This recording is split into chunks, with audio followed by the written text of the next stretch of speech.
This clip of the Texas Bucket List is brought to you by Spirit of Texas Bank and Slovacek Sausage. Howdy, and welcome to the Texas Bucket List, the show dedicated to everything there is to see, do, and experience right here in the Lone Star State. My name is Shane McAuliffe, and this week we start off on a ship parked in a harbor that's a tribute to one of America's greatest generations. You see, down in Corpus Christi, there's a floating jewel that pays tribute to the men and women that served in the Navy as well as during World War II. And it also happens to provide Texas with one incredible floating jewel. And it can be all found right here in the Coastal Bend. As the sun rises on Corpus Christi Bay, the sparkling city by the sea truly shines. The oranges, reds, and yellows of the morning lights reflect off the water, painting the perfect postcard. And just across the harbor bridge sits the Blue Ghost, soaking up the same sun and telling her incredible story each and every day.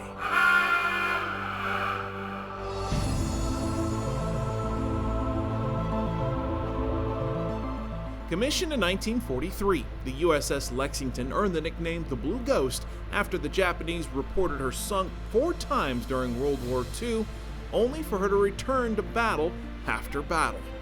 Now she sits on the banks of Corpus Christi, welcoming visitors to explore her incredible history, and serves as a tribute to the greatest generation that ever lived. It's really important to them because that generation built this ship.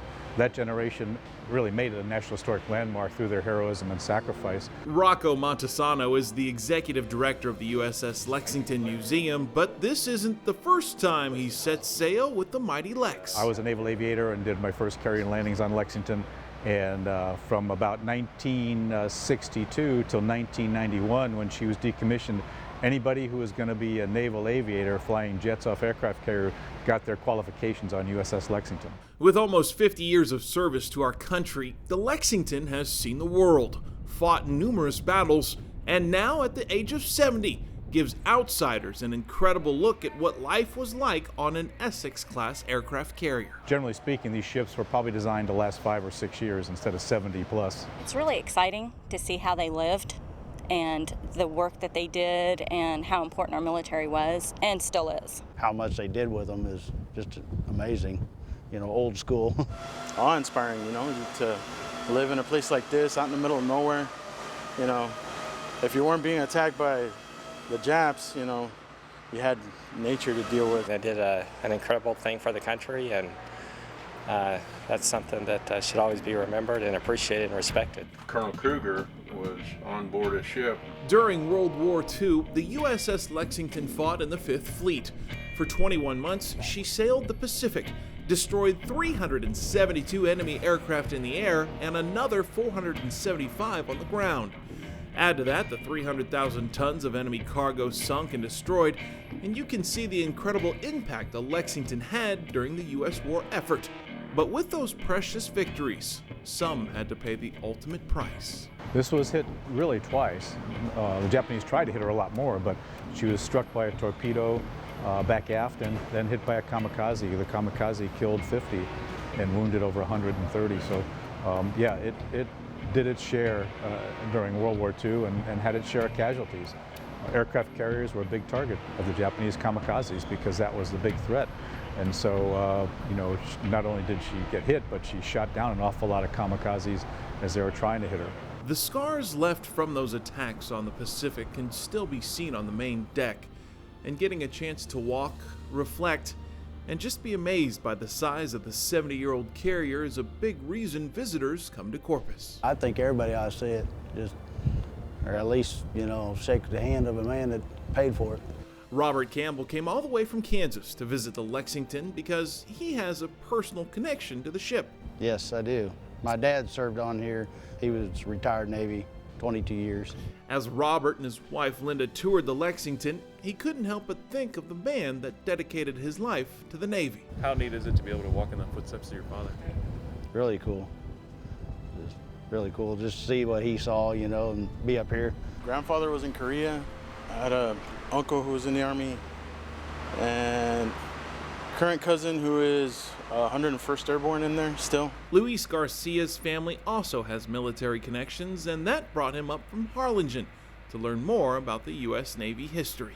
You get a better understanding of what life is like here and, gain more respect for them. They give up a lot to be out here in this floating city, which doesn't have everything like we do, back on land. So you can't even go out Saturday night, so, that's a big deal. Through the bowels of the ship, you'll find numerous displays and exhibits. It's like finding hidden treasures down every hall you enter and deck you explore. You see, the goal of the Lexington isn't just to honor and amaze, but also to expand the knowledge of those who come aboard. We'd like people to get educated about the history, but we want to do it sneakily and have them have a good time while they're doing it. When you hear statistics about the ship, it'll simply blow your mind. Like the fact you could play 3 football games at one time on the flight deck, or that she has more sleeping space than Caesar's Palace, the Mirage, and Treasure Island combined. Or that she sailed more than 209,000 miles, the equivalent of 8 times around the world. Just getting a chance to board this piece of history is a true Texas treasure. But understanding what the ship did and the incredible people who walked these halls and served on this deck is what makes this a patriotic stop on the Texas bucket list. I really think it's important to understand the history of where we came from and where we're going, and military is a big part of it. It's an honor to have them serve us the way they do. It's important to have these kind of landmarks and remember history. You get to come here, there's reason enough right there. It's a freedom, and these guys paid for it. We don't have any battlefields in the U.S. Because fortunately the war didn't get brought to us. The ships ended up being battlefields where men fought and died.